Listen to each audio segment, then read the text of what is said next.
Magandang hapon po sa bawat isa. Yan, bago po tayo mag-umpisa, tayo po muna ay manalangin.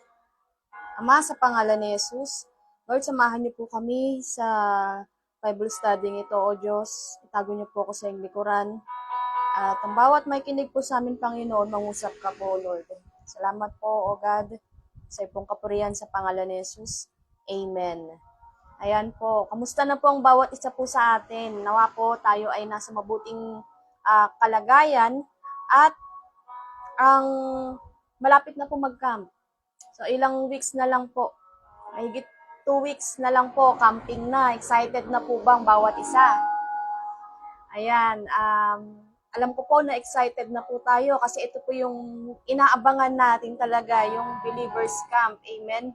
Sa bawat taon, sa isang taon, meron po tayong 3 campings. Amen? Ang unang camping po natin ay yung summer camp o yung ito po ay para sa mga unbelievers and believers. So, sama-sama po tayo dito sa summer camp. At yung July camp naman po, ito ay para sa mga first time, sa mga bagong na-invite po natin. At ito naman pong believers camp, ito naman po ay para sa atin po. Ayan po. Ito pong Believers Camp ay para po sa ating mga believers. Ano po? Kamusta na po ang preparation po natin? Kamusta na po yung pang-comfy? Ayan, pang-trans po natin. Amen? So, ilang dekada na po tayong nagka-camping. At ilang dekada na rin tayong hindi pinapabayaan ng Panginoon para po sa mga pangailangan po natin. Amen po. So, alam naman po natin na medyo tumaas yung pang-comfy natin, pero sa Panginoon, kaya niya pong i-provide ang lahat. Amen. So may kanya-kanya po tayong style or kung paano po natin mapag-iipunan. Ayan po. Siguro po yung meron po sa atin na yung iba nawawala ng pag-asa na baka hindi na makasama ng camping. Pero alam niyo po kung talagang kung nasa heart nyo na gustong-gusto nyong sumama ang Panginoon, tutulong po yan. At lalo kung nakikita naman ng Panginoon yung heart nyo po na gusto nyo pong makasama ng camping, gagawa po siya ng paraan hanggang sa last minute.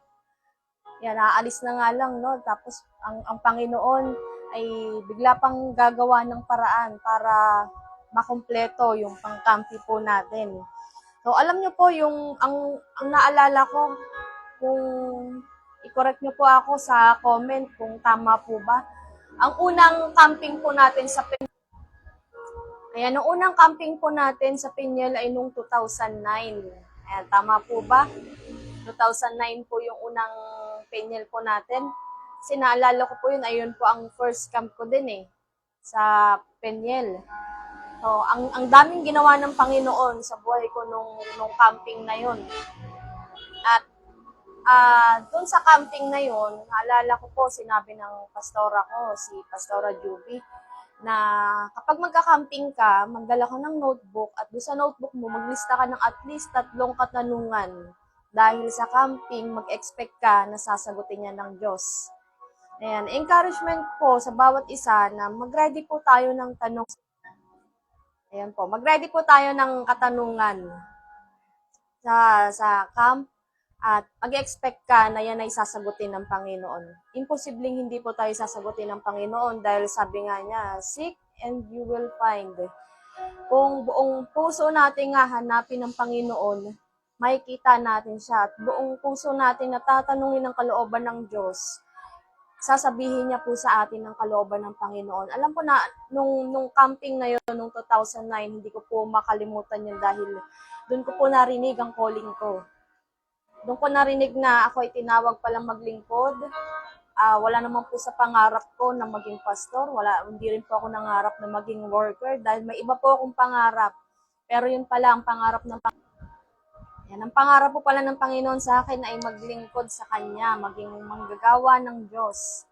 So, ito pong, nung camping na yun, ang naalala ko, yung theme nung camping na yun ay Following God's Plan, Part 1. So, ang malalaman natin na ito ay plano ng Diyos, Kapag sinusunod po natin ang plano ng Diyos, mapapabuti po yung buhay natin. Amen. So, nagpapasalamat po ako sa Panginoon dahil doon ko nalaman yung pagkatawag ko sa Panginoon. So, kahit anong takas mo, kahit anong tanggi mo, na umabot pa ng ilang taon bago ko natanggap na yun ang calling ko. Pero, hanggat hindi ka kasi umaayon doon sa plano ng Diyos, magpapaulit-ulit ka lang. Magpapaulit-ulit ka lang. Ayan po. Kailangan po nating sundin ang kalooban ng Diyos dahil hanggat nasa pagsuway po tayo, ay magpapaulit-ulit lang po tayo. At dito nga po nung last year, ang camping po natin ay sabi po dito,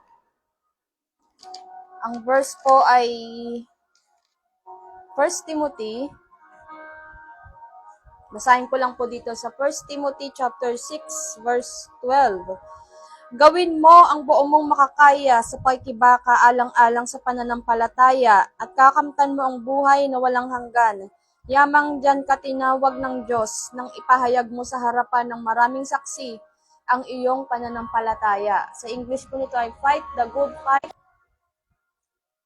Ayun po nakalagay doon ay fight the good fight of faith.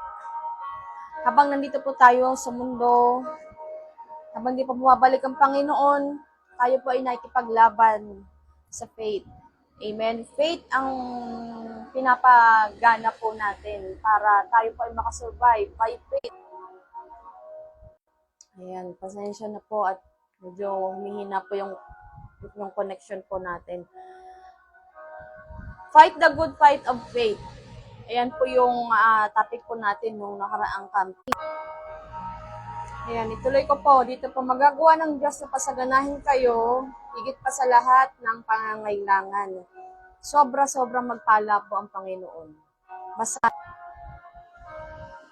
Ayan po, ulitin ko po. Sobra-sobra po magpala ang Diyos kapag tayo po ay sumusunod sa Kanya. Amen.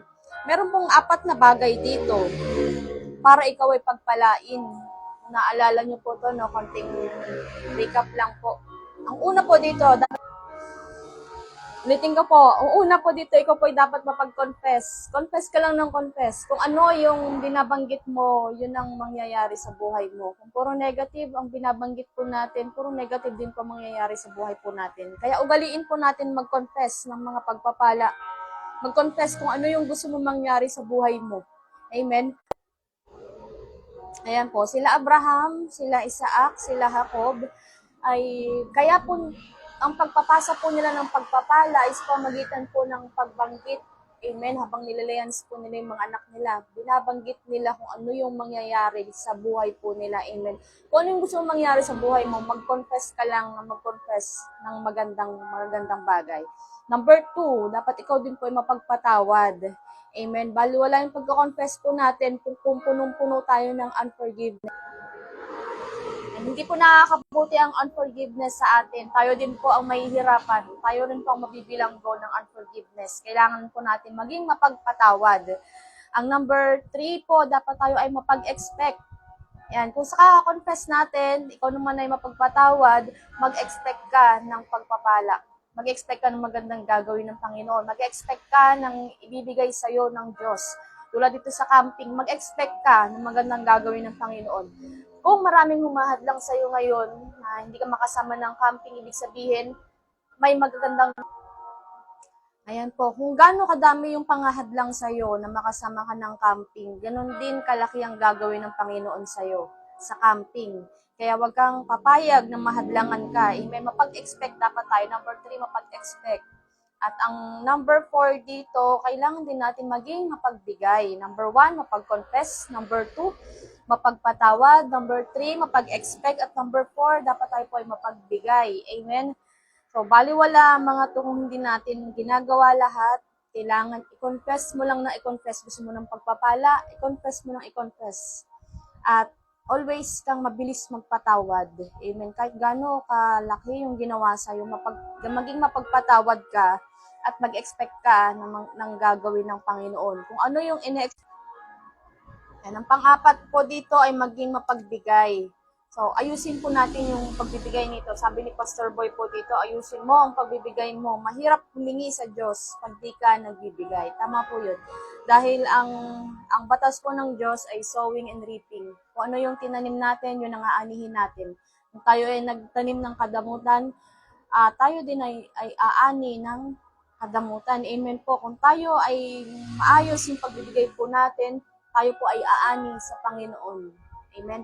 So always po nating tatandaan na itong camping na to, maglista ka ng itatanong mo sa Panginoon, maglista ka ng gusto mong malaman sa Diyos, yung kalooban ng Panginoon, at sigurado po ako yan ay sasagutin ng Panginoon kung buong puso mo siyang hahanapin. Amen po. Ayan po, maraming salamat po sa inyo at see you po sa camp. Excited na po tayo na malaman ng kalooban ng Diyos at excited na din po ako na magkita-kita rin po tayong mga magkakapatid sa Panginoon. Yan, salamat po sa inyo. Tayo po ay manalangin. Ama, sa pangalan ni Jesus, salamat po sa hapon na ito, God. Sinamahan niyo po kami. Sa mga nanonood, O Lord, pagpalain mo po sila, Panginoon. Sa mga manonood pa lang, pagpalain mo sila, Panginoon. At Lord, nag-expect kami ng maganda mong gagawin sa camping, O Diyos. I-provide niyo po yung pangangailangan po namin mula sa pang-campi, pang-transpo, Lord. Salamat po, Panginoon. Pinupuri ka namin sa pangalan ni Jesus. Amen. Magandang hapon po.